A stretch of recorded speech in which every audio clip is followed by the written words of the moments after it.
Hello, nurses on വീൽസിൻ്റെ ഒരു പുതിയ എപ്പിസോഡിലേക്ക് എല്ലാവർക്കും സ്വാഗതം. നമ്മൾ ഇന്ന് വന്നിരിക്കുന്നത് ഒരു നാട്ടിൽ നിന്ന് ഇവിടെ വന്ന് നഴ്സിംഗ് പഠിക്കുന്ന പഠിച്ച് ഫിനിഷ് ചെയ്ത ഒരു നഴ്സിംഗ് സ്റ്റുഡൻറ്റുമായിട്ടാണ്. അത് കഴിഞ്ഞിട്ട് പഠിച്ചിട്ട് ജോലിയായി, അതായത് ഓഫർ ലെറ്ററൊക്കെ കിട്ടി നിൽക്കുന്ന ആളാണ്. അപ്പോൾ നമുക്ക് ആ പ്രോസസ്സ് എന്തൊക്കെയാണ്, നാട്ടിൽ നിന്ന് ഇവിടെ വന്ന് എങ്ങനെ പഠിക്കാം, അതുപോലെ പഠിച്ചു കഴിഞ്ഞിട്ട് എന്താണ് അവരുടെ ഫ്യൂച്ചർ, നമുക്ക് ജോലി കിട്ടുമോ ഇല്ലയോ, എന്തൊക്കെയാണ് അവരുടെ സ്ട്രഗിൾസ് ഇവിടെ, അതിനെപ്പറ്റിയൊക്കെ നമുക്ക് സംസാരിക്കാം. അപ്പോൾ നമുക്ക് അലനെ ഇങ്ങോട്ട് നമ്മുടെ വീഡിയോയിലേക്ക് വെൽക്കം ചെയ്യാം. Hi Allen. അലനെ ഒന്ന് ഇൻട്രൊഡ്യൂസ് ചെയ്യോ? ഹലോ, എൻ്റെ പേര് അലൻ. ഞാനിവിടെ യൂണിവേഴ്സിറ്റി ഓഫ് റൊഹാംപ്റ്റണിൽ bachelor's of adult nursing just pass out ആയ ഒരു സ്റ്റുഡൻ്റാണ്. ഞാൻ നാട്ടിൽ കോട്ടയം ജില്ല കുറവലങ്ങാടാണ് എൻ്റെ വീട്. അപ്പോൾ അലൻ, എനിക്ക് ഒരുപാട് കാര്യം ചോദിക്കാനുണ്ട്. കാരണം ഞാൻ ആദ്യമായിട്ടാണ് നാട്ടിൽ നിന്ന് നഴ്സിംഗ് പഠിക്കാൻ ഇവിടെ വന്ന്, വേറെ നഴ്സിംഗ് പഠിക്കാൻ വന്ന ആൾക്കാരൊക്കെ അറിയാം, അതായത് IELTS ഒന്നും കൂടാതെ ഇവിടെ വന്ന് നഴ്സിംഗ് പഠിച്ച ഇപ്പോഴത്തെ പുതിയ ട്രെൻഡിൽ ഒരാളിനെ കാണുന്നത്. അപ്പോൾ ഇത് ഇങ്ങോട്ട് വരാൻ വേണ്ടിയിട്ട് സത്യത്തിൽ എന്തായിരുന്നു റിക്വയർമെൻറ്റ്സ്? ഞാൻ ആക്ച്വലി ഒരു IELTSൻ്റെ സെക്കൻഡ് അറ്റംപ്റ്റ് ചെയ്യുന്ന സമയത്താണ് നാട്ടിൽ കോവിഡിൻ്റെ സെക്കൻഡ് ലോക്ക്ഡൗൺ വന്നേ. അപ്പോഴാണ് ഇവരുടെ യൂണിവേഴ്സിറ്റിയുടെ പ്രോസസ്സിങ്ങും കാര്യങ്ങളെല്ലാം നടന്നപ്പം ഇവർ യൂണിവേഴ്സിറ്റി ഞങ്ങളോട് പറഞ്ഞു, നിങ്ങൾക്ക് IELTS വേണ്ട, IELTS ഇല്ല, നിങ്ങൾക്ക് 2 ഇൻ്റർവ്യൂ മതി. അപ്പോൾ ഓൾറെഡി ഈ യൂണിവേഴ്സിറ്റിയിൽ നഴ്സിംഗ് പഠിക്കാൻ വേണ്ടിയിട്ട് ഏജൻസി വഴി പ്രോസസ്സിംഗ് നടക്കുമായിരുന്നു? ആ സമയത്ത് പ്രോസസ്സിങ് നടക്കുമായിരുന്നു. അപ്പോൾ ആ സെയിം കോഴ്സ് തന്നെയാണ് ഇപ്പം പഠിക്കാൻ വന്നത്? അതെ, ആ സെയിം കോഴ്സ്, സെയിം യൂണിവേഴ്സിറ്റി. ഞാൻ 2 യൂണിവേഴ്സിറ്റി കൊടുത്തായിരുന്നു. അപ്പോൾ അതിനകത്ത് റൊഹാംപ്റ്റനാണ് പെട്ടെന്ന് റിപ്ലൈ തന്നത്. അതുകൊണ്ട് റൊഹാംപ്റ്റൻ ഒബിയസ്ലി ചൂസ് ചെയ്യുക ചെയ്തത്. ഓക്കെ. അപ്പോൾ അന്നേരം അവരുടെ യൂണിവേഴ്സിറ്റിയിൽ ആദ്യത്തെ ബാച്ചാണോ നിങ്ങൾ? എനിക്ക് തോന്നുന്നു ഞങ്ങൾ വരുന്നതിന് മുമ്പ് ഓൾമോസ്റ്റ് 2-3 ബാച്ച് ഉണ്ടായിരുന്നു. പക്ഷേ അധികം ഇന്റർനാഷണൽ സ്റ്റുഡൻസ് വന്ന ഒരു ബാച്ച് മിക്കവാറും ഞങ്ങൾ സ്റ്റാർട്ട് ചെയ്തത്. ഇന്റർനാഷണൽ സ്റ്റുഡൻസ് സ്റ്റാർട്ട് ചെയ്യുന്നത് നിങ്ങളുടെ? ഓൾമോസ്റ്റ് അത്യാവശ്യം ഒരു നമ്പർ ഓഫ് ഇന്റർനാഷണൽ സ്റ്റുഡൻസ് ഞങ്ങളുടെ ബാച്ചിലായിരുന്നു കണ്ടത്. അതിന് മുമ്പ് അത്രയും ഞങ്ങൾ സ്റ്റുഡൻസിനെ കണ്ടിട്ടില്ല. അപ്പോൾ ഏത് നഴ്സിംഗ് കോഴ്സ് ചെയ്യുന്നത് പോലെ തന്നെയും ഉള്ള റിക്വയർമെന്റ്സ് വേണോ? അതായത് സെയിം ആണോ എല്ലാം? ഓരോ യൂണിവേഴ്സിറ്റിക്ക് അവരുടെ എൻട്രി റിക്വയർമെന്റ്സ് ഉണ്ട്.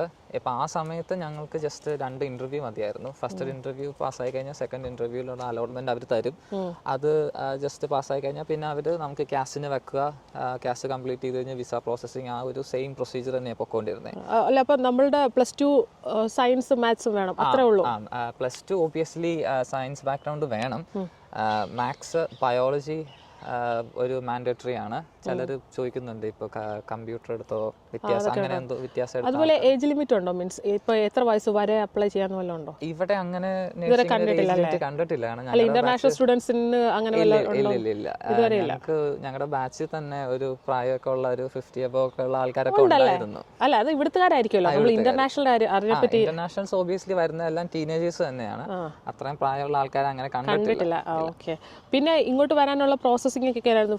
പൈസ, അതായത് ഏജൻസിക്ക് പൈസ കൊടുത്തോ അതോ നിങ്ങൾക്ക് അങ്ങനെ ഒന്നും കൊടുക്കേണ്ടി വന്നില്ല? എൻ്റെ ഏജൻസിയിൽ എനിക്ക് പൈസ ഒന്നും കൊടുക്കേണ്ട ആവശ്യം വന്നില്ല. ഒരു അത്യാവശ്യം ജെനുവിനായിട്ട് എനിക്ക് ചെയ്ത് തന്നെ. ജസ്റ്റ് അവർ പറഞ്ഞ ഡോക്യുമെന്റ്സും കാര്യങ്ങളൊക്കെ സബ്മിറ്റ് ചെയ്യുക. പിന്നെ വിസയുടെ ഫീസ് അടയ്ക്കാറാവുമ്പോഴത്തേനും ജസ്റ്റ് വിസയ്ക്ക് നോക്കുന്നതിന് മുമ്പ് സാധാരണയാണോ അതോ പ്രയോറിറ്റി വിസ വേണോ, ആ കാര്യങ്ങളൊക്കെ ഉണ്ട്. അപ്പോൾ ഇഫ് യു ഡോണ്ട് മൈൻഡ്, അതായത് ഫീസ് എത്ര കൊടുത്തിട്ടാണ് നമ്മൾ ഇന്റർനാഷണൽ സ്റ്റുഡൻസ് വരുമ്പോൾ സാധാരണ നിങ്ങൾക്ക് എത്രയായിരുന്നു? ഞാൻ സെപ്റ്റംബർ 21 ബാച്ചാണ്. അപ്പം ഞങ്ങൾക്ക് ഇന്റർനാഷണൽ ഫീസ് എന്ന് പറയുമ്പോഴത്തേന് ഓൾമോസ്റ്റ് ഒരു 13,475 pounds പെർ ഇയർ ആയിരുന്നു വിത്തൗട്ട് സ്കോളർഷിപ്പ്. ഞങ്ങൾക്ക് 3 ലെവൽ ഓഫ് സ്കോളർഷിപ്പ് ഉണ്ടായിരുന്നു. അതായത് മാർക്കിന്റെ ബേസിസിലാണ് ഇവർ പറഞ്ഞത്. ഞങ്ങൾക്ക് 4,000 pound മാക്സിമം കിട്ടും, പിന്നെ ഒരു 2,500 pounds സംതിങ് കിട്ടും, പിന്നെ ഒരു 1,500 pounds സംതിങ് പെർ ഇയർ. അപ്പോൾ എല്ലാം കൂടെ സ്കോളർഷിപ്പ് പോയി കഴിഞ്ഞിട്ട് നമുക്ക് എത്ര? മോസ്റ്റ് ഓഫ് ദ സ്റ്റുഡൻസിന് ഞങ്ങൾക്കൊരു 4,000 സ്കോളർഷിപ്പ് തന്നെ കിട്ടിയായിരുന്നു. അപ്പം ഓൾമോസ്റ്റ് ഒരു 9,475 ആണ് ഫസ്റ്റ് ഇയറിൽ ഞങ്ങൾ ഫീസ് അടച്ച് കയറി വന്നേ. ഫീസ് അടച്ചിട്ട് ആക്ച്വലി കയറി വന്നേ, ഇവിടെ വന്നിട്ടല്ല ഫസ്റ്റ് ഇയറിലെ ഫീസ് അടച്ചേ. ഓക്കെ. 2021 അലൻ വരുന്ന സമയത്ത് ഓൾമോസ്റ്റ് ഒരു 10,000 സ്കോളർഷിപ്പ് ഒക്കെ കിട്ടിയതല്ലേ? ഒരു 10 lakh അടുത്താണ് നിങ്ങളുടെ ഫീസ്. ഇപ്പോഴും അത് തന്നെയാണോ അവസ്ഥ ആഫ്റ്റർ 3 years?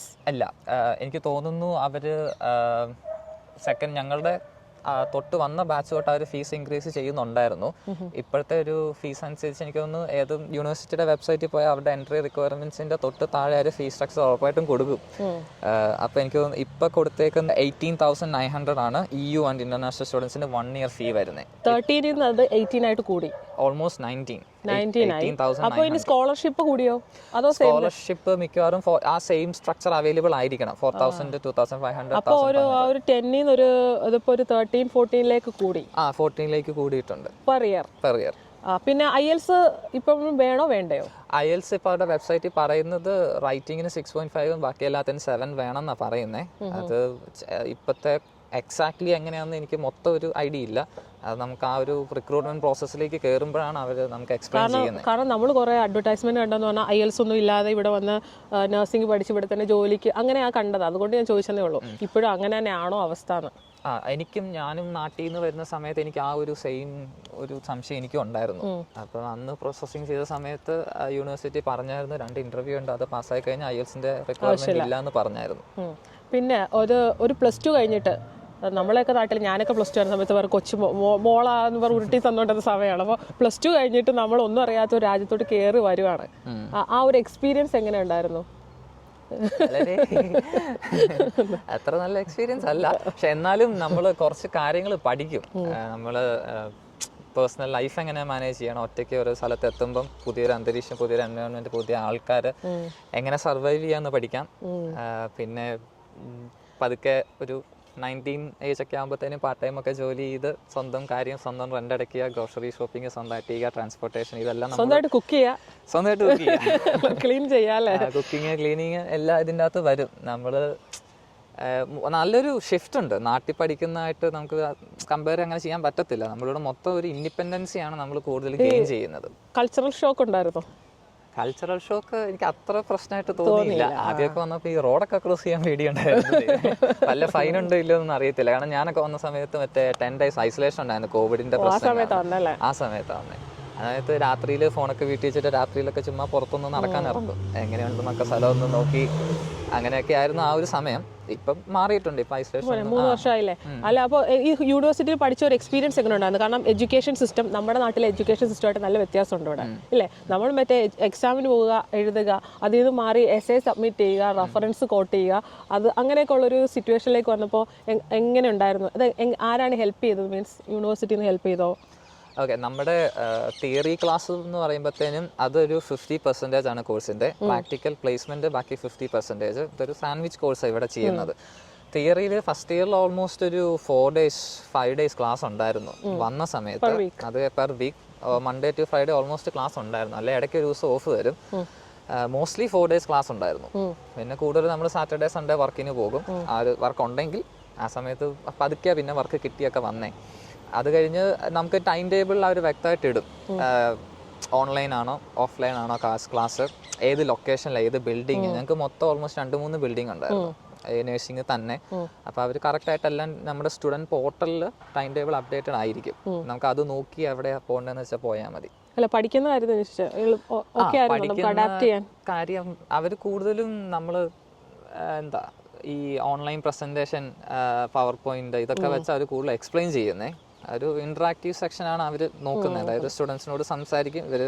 നമ്മുടെ നാട്ടിൽ നിന്ന് കേരളത്തിൽ നിന്ന് വരുന്നതല്ലേ, അപ്പോൾ ഈ ഇവിടെ വന്നിട്ട് പെട്ടെന്ന് നിങ്ങൾ +2 കഴിഞ്ഞ് വരുന്ന ആൾക്കാരാണ്. നമ്മളെന്ന് പറഞ്ഞാൽ നഴ്സിംഗ് പഠിച്ച് രോഗികളുടെ കൂടെ കിടന്ന് മറിഞ്ഞേച്ച് ഇങ്ങോട്ട് വരുന്നത്. അപ്പോൾ നിങ്ങളെന്ന് പറഞ്ഞാൽ നേരെ വന്ന് നഴ്സിംഗ് പഠിക്കുമ്പോൾ ഇവിടുത്തെ വേറെ ഹോസ്പിറ്റൽ എൻവയോൺമെന്റിലോട്ട് നമുക്ക് എക്സ്പോഷർ കിട്ടുമ്പോൾ നെർവസ്നെസ് അങ്ങനത്തെ എന്തെങ്കിലുമൊക്കെ തോന്നിയിട്ടുണ്ടോ? ഫസ്റ്റ് ഹോസ്പിറ്റലിൽ എൻ്റെ ഫസ്റ്റ് പ്ലേസ്മെന്റ് കമ്മ്യൂണിറ്റി ആയിരുന്നു. അപ്പം ഞാൻ കമ്മ്യൂണിറ്റി നഴ്സിംഗ് ഞാൻ കുറച്ചും കൂടെ എക്സ്പ്ലോർ ചെയ്ത 6 weeks. അത് കഴിഞ്ഞ് ഫസ്റ്റ് ഇയറിലെ സെക്കൻഡ് പ്ലേസ്മെന്റ് ആയിരുന്നു എനിക്ക് ഹാമർസ്മിത്ത് ഹോസ്പിറ്റലിൽ ക്രിസ്റ്റഫർ ബൂത്ത് എന്ന് പറഞ്ഞ റീനൽ ആൻഡ് PIU കിട്ടിയത്. അവിടെ ചെന്നപ്പോൾ ഒബിയസ്ലി ഇവിടുത്തെ ഹോസ്പിറ്റലിൽ അങ്ങനെ പോയിട്ടില്ല, നേരത്തെ ഒട്ടും തന്നെ പോയിട്ടില്ല. ആദ്യമായിട്ട് പ്ലേസ്മെന്റ് തന്നെ പോകുന്നത്. അപ്പം ആ ഒരു സമയത്ത് എന്താ ചെയ്യേണ്ടത്, എങ്ങനെ ആയിരിക്കും എന്നുള്ള ഒരു ചെറിയ ടെൻഷൻ ഉണ്ടായിരുന്നു. ഒബിയസ്ലി എല്ലാവർക്കും വരുന്ന ഒരു യൂഷ്വൽ ഒരു ചെറിയൊരു പേടി.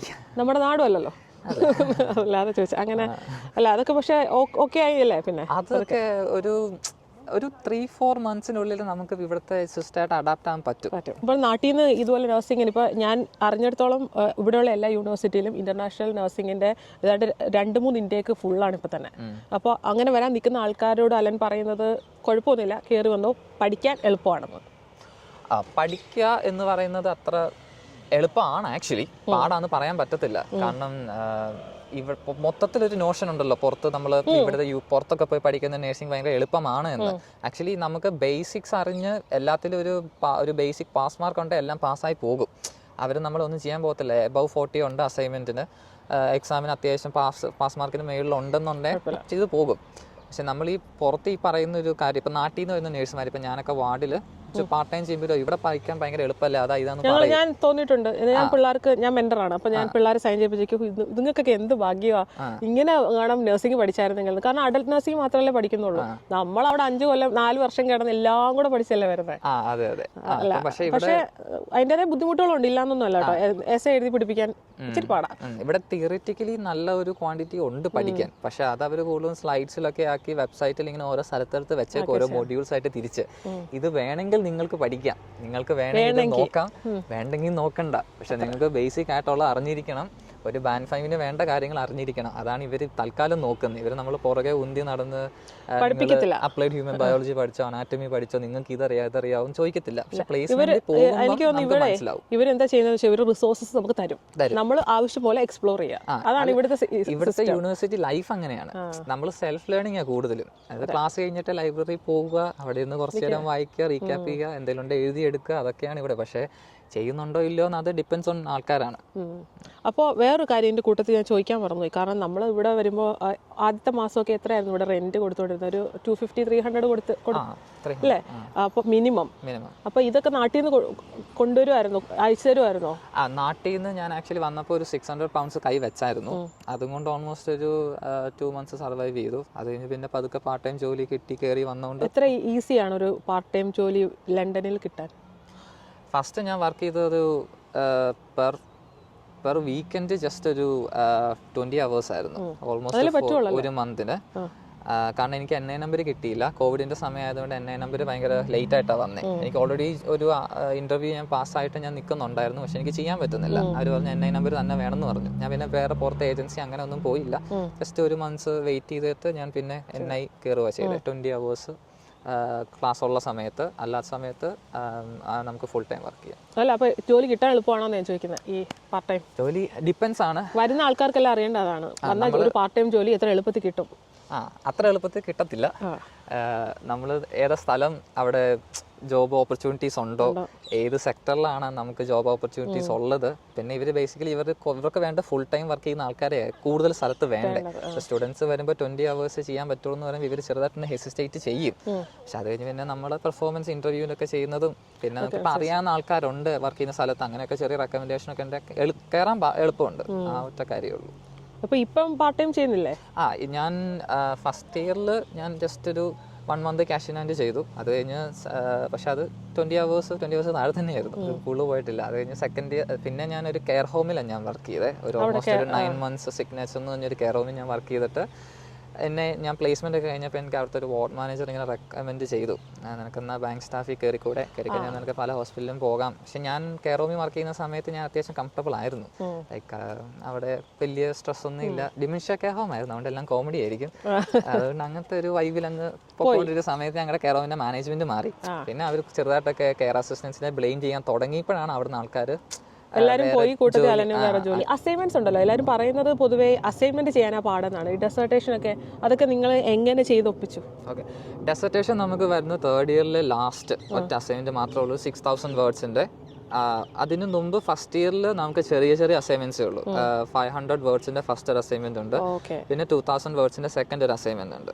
പിന്നെ 3rd ഇയർ വരുമ്പോൾ അതിന്റെ ചെറുതായിട്ട് ഒന്നുകൂടെയും കൂടും, ഒരു 3000 ആ ഒരു ലെവലിലേക്ക് പോകും. പക്ഷെ ഇവർ വ്യക്തമായിട്ട് നമുക്ക് ലേണിംഗ് ഔട്ട്കം തന്നിട്ടുണ്ട്. ആ ലേണിംഗ് ഔട്ട്കം നമ്മൾ അച്ചീവ് ചെയ്തിട്ടുണ്ടെങ്കിൽ തന്നെ നമുക്ക് പാസ് മാർക്ക് 40 കിട്ടും. ബാക്കി കുറച്ചും കൂടെ മാർക്ക് കിട്ടുന്നത് നമ്മൾ എത്രമാത്രം നന്നായിട്ട് എഴുതിയിട്ടുണ്ട്, ഗ്രാമറ്റിക്കൽ മിസ്റ്റേക്ക് ഉണ്ടോ, പിന്നെ നമ്മുടെ റൈറ്റിംഗ് സ്റ്റൈൽ എങ്ങനെയുണ്ട്, റെഫറൻസസ് എവിടുന്ന, സോഴ്സസ് എവിടുന്ന എടുത്തേക്കുന്നത്, അവർ പറയുന്ന പോലെ ചെയ്തു കഴിഞ്ഞാൽ അവർ ഓൾമോസ്റ്റ് ഇതിന്റെ ഒരു ഗൈഡ് ലൈൻ പറയും. സ്റ്റെപ്പ് ബൈ സ്റ്റെപ്പ് 500 പിന്നെ 2000 പിന്നെ 3000 പിന്നെ ഡെസർട്ടേഷൻ 6000. അത് ഫെയർ എനഫ് ആണല്ലേ, കുഴപ്പമില്ല. പിന്നെ വേറെ ഇപ്പം കഴിഞ്ഞില്ലേ കോഴ്സ്? എൻ്റെ കോഴ്സ് ജസ്റ്റ് ഈ ഗ്രാജുവേഷൻ കഴിഞ്ഞോ? ഗ്രാജുവേഷൻ കഴിഞ്ഞിട്ടില്ല, ഞാൻ എൻ്റെ പ്ലേസ്മെന്റ് ആയിരുന്നു അവസാനം കഴിഞ്ഞ്. അത് ഞാൻ ഓൾമോസ്റ്റ് 3 months ഉണ്ടായിരുന്നു. അപ്പം നമ്മൾ ഇതിന്റെ മൊത്തത്തിൽ പ്ലേസ്മെന്റ് ചെയ്യുന്നതിന്റെ ഒരു കാര്യം എന്ന് പറഞ്ഞാൽ NMCയുടെ ഒരു റിക്വയർമെന്റ് ആണ് 3 വർഷം കൊണ്ട് 3200 hours കംപ്ലീറ്റ് ചെയ്യണം. അത് കഴിഞ്ഞ് അത് NMC റിക്വയർമെന്റ്, പിന്നെ യൂണിവേഴ്സിറ്റിയുടെ ആണ് മറ്റേ അസൈൻമെന്റ് എക്സാം അതെല്ലാം പാസ്സാവും. ലാസ്റ്റ് പ്ലേസ്മെന്റ് എവിടെയായിരുന്നു? എൻ്റെ ലാസ്റ്റ് പ്ലേസ്മെന്റ് ന്യൂറോ ITUലായിരുന്നു ഓൾമോസ്റ്റ് 3 months. അപ്പോൾ അവിടെ ഓൾമോസ്റ്റ് വേക്കൻസി ഇല്ല.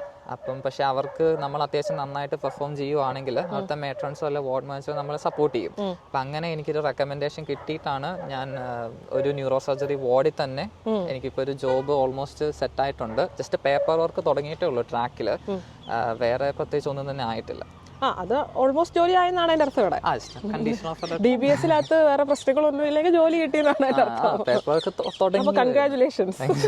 അല്ല അതല്ല, ഒരു വലിയ ജേണി ആയിരുന്നല്ലേ നാട്ടിൽ നിന്ന് ഒരു +2 കഴിഞ്ഞിട്ട് ഇവിടെ വരുന്നു, പഠിക്കുന്നു, കഷ്ടപ്പെട്ട് സ്വന്തം കാലിൽ നിൽക്കുന്നു, ജോലി അപ്ലൈ ചെയ്യുന്നു, ജോലി കിട്ടുന്നു അല്ലേ? വലിയൊരു ഇല്ല അല്ല, ശരിക്കും ഒരു പ്രൗഡ് മൊമെന്റ് അല്ല, ഒരു അത്യാവശ്യം എളുപ്പമല്ലാത്തൊരു കാര്യം അല്ല. ഞാൻ എൻ്റെ കാര്യം വെച്ച് പറഞ്ഞു, ഞാനൊരു +2 ആയിരുന്ന കഴിഞ്ഞിട്ടൊരു സമയത്ത് ഇങ്ങനെ വന്നാൽ ഞാൻ ഇത്രയൊക്കെ ചെയ്യുമോ എന്ന് എനിക്ക് അറിയത്തില്ല. അതുകൊണ്ട് ഞാൻ പറഞ്ഞത് അത് അത്ര എളുപ്പമല്ല. കാരണം നമ്മൾ വരുന്ന ഒരു ബാക്ക്ഗ്രൗണ്ട് വെച്ചിട്ട് ഇപ്പം ഇഷ്ടംപോലെ പിള്ളേർ ഡയറിങ് ആണ്, അതുകൊണ്ട് അവർ വന്ന് ചെയ്യുന്നുണ്ട്. പക്ഷെ അങ്ങനെയുള്ള ഇപ്പോൾ വരാൻ നിൽക്കുന്ന ആൾക്കാരോട് അല്ലെങ്കിൽ എന്തെങ്കിലും പറയാനുണ്ടോ? ഞാൻ ഒബ്വിയസ്ലി പറയുന്ന 2 കാര്യങ്ങൾ. ഒന്ന്, കോഴ്സ് ഒബ്വിയസ്ലി നിങ്ങളുടെ ടേസ്റ്റ് അതുണ്ട്, നിങ്ങൾക്ക് താല്പര്യമുള്ള സബ്ജക്റ്റ് ആണെങ്കിൽ മാത്രമേ എടുത്ത് വരിക. അല്ലെങ്കിൽ കുറച്ച് കഴിയുമ്പം പിന്നെ നമ്മൾ നോക്കുക എനിക്കിത് ജോലിക്ക് താല്പര്യമില്ല, നമുക്കൊരു ഇൻട്രസ്റ്റ് കുറഞ്ഞു വരുന്നൊരു സിറ്റുവേഷൻ കണ്ടിട്ടുണ്ട് പല സ്ഥലത്തും വർക്ക് ചെയ്യുന്ന ആൾക്കാരുടെ എക്സ്പീരിയൻസ് അനുസരിച്ച്. രണ്ടാമത്തെ, യൂണിവേഴ്സിറ്റി നിങ്ങൾ സെലക്ട് ചെയ്യുമ്പോൾ ഒബ്വിയസ്ലി നല്ലൊരു യൂണിവേഴ്സിറ്റി സെലക്ട് ചെയ്യാൻ നോക്കുക. ഏറ്റവും ബെസ്റ്റ് ഒരു ഓപ്ഷൻ എന്ന് പറഞ്ഞാൽ ആ യൂണിവേഴ്സിറ്റി പഠിക്കുന്ന ഒരു സ്റ്റുഡൻറ്റുമായിട്ട് നിങ്ങളൊന്ന് കമ്മ്യൂണിക്കേറ്റ് ചെയ്ത് അവരുടെ ഒരു എക്സ്പീരിയൻസ് അറിഞ്ഞിട്ടേ നിങ്ങൾ അവിടെ ശരിക്കും അപ്ലൈ ചെയ്യാൻ നോക്കാൻ പാടുള്ളൂ. ഏജൻസി മാത്രം പറയുന്നതും അല്ലെ ഫാമിലി ഉണ്ട് അവരും പറയുന്നത് മാത്രം കേട്ട് അങ്ങനെ ചെയ്യരുത്. നമുക്കൊരു റിയൽ ലൈഫ് എക്സ്പീരിയൻസ് ഉള്ള ഒരാൾ പറയണം. കാരണം അവരാണ് അവിടെ പഠിക്കുന്നത്, അവിടുത്തെ സിറ്റുവേഷൻ ഏറ്റവും നന്നായിട്ട് അറിയാവുന്നത് അവർക്ക്. ഇന്റർനാഷണൽ സ്റ്റുഡൻസിൻ്റെയും ഹോം സ്റ്റുഡൻസിൻ്റെയും ഒരു ബാക്ക്ഗ്രൗണ്ട് രണ്ടാണ്. അപ്പം ഇവിടുത്തെ ട്യൂട്ടേഴ്സിന് തന്നെ അവർക്ക് അറിയാം ഇപ്പം നമ്മൾ എക്സ്ട്രാ വർക്ക് ചെയ്യുന്ന കാര്യവും നമുക്ക് ലൈഫ് അത്ര എളുപ്പമല്ല, ഇതൊക്കെ അവർക്കറിയാം. അവർക്ക് സപ്പോർട്ട് ചെയ്യുന്നതിൽ ഒരു ലിമിറ്റേഷൻ ഉണ്ട്. ആ ഒരു രീതിയിലെ കാര്യങ്ങൾ മുന്നോട്ട് പോകത്തുള്ളൂ. അത് ഓഫ് കോഴ്സ് ശരിയായിരിക്കും. കാരണം ഫീസിന്റെ കാര്യത്തിലാണ് എല്ലാത്തിനും ഇവിടെയുള്ള പിള്ളേർക്കാണെങ്കിൽ കുറച്ചുകൂടി എളുപ്പമുണ്ട്. നിങ്ങളും നാട്ടിൽ നിന്ന് നമ്മൾ വരുന്നതുകൊണ്ട് അതിൻ്റെതായ ബുദ്ധിമുട്ടുണ്ട്, ഫീസുണ്ട്, എല്ലാ കാര്യങ്ങളും നമ്മൾ നോക്കണം. എന്ന് വെച്ചാൽ ഇവിടുത്തെ സ്റ്റുഡൻസിന് NHSന്റെ ബേഴ്സറി അവൈലബിൾ ഉണ്ട്. പെർ ഇയർ ഓൾമോസ്റ്റ് ഒരു 5,000 pound അവർക്ക് ട്യൂഷൻ ഫീ റിഡക്ഷൻ ഉണ്ട്. അവർക്ക് ഇവിടെ ഗവൺമെന്റ് തന്നെ കൊടുക്കുന്നതാ. പിന്നെ ഫീസ് 9,000 അല്ലേ ഉള്ളൂ. അപ്പൊ അതിൽ നിന്ന് 5,000 പോയി കഴിഞ്ഞാൽ 4,000 ആകത്തുള്ളൂ. പക്ഷെ അത് കഴിഞ്ഞാൽ അവർക്ക് ട്രാവൽ അലവൻസ് ഉണ്ട്, അങ്ങനെ എന്തോ ഉണ്ട്. നിങ്ങൾ പേരന്റ് ആണെങ്കിൽ അവർക്ക് എക്സ്ട്രാ എന്തോ ഉണ്ട്. പിന്നെ അക്കോമഡേഷൻ, ഇപ്പൊ പ്ലേസ്മെന്റ് ദൂരെയാണ്, ഒരു ഹോട്ടൽ എടുത്ത് താമസിക്കേണ്ട സിറ്റുവേഷൻ വന്നു കഴിഞ്ഞാൽ അതിന് അവർ ഹെൽപ്പ് ചെയ്യും. നമുക്കല്ല, ഹോം സ്റ്റുഡൻസിന്. അപ്പം നമുക്ക് ഈ ഒരൊറ്റ ഒരു ഫൈനാൻഷ്യൽ ഹെൽപ്പ് ഒന്നും ഇല്ലാത്തൊരു സിറ്റുവേഷനിലേക്കാണ് നമ്മൾ വരുന്നത്. അപ്പം നമ്മൾ പ്ലേസ്മെൻറ്റ് ചെയ്യുമ്പം ഒരു പ്രശ്നം എന്താണെന്ന് വെച്ചാൽ നമുക്ക് വീക്കിലി 48 hours വർക്ക് ചെയ്യാൻ പറ്റത്തുള്ളൂ എന്നൊരു ഇതുണ്ട്. അപ്പോൾ പ്ലേസ്മെൻറ്റ് സമയത്ത് ചിലപ്പോൾ നമുക്ക് വർക്ക് ചെയ്യാൻ പറ്റുന്ന സിറ്റുവേഷൻ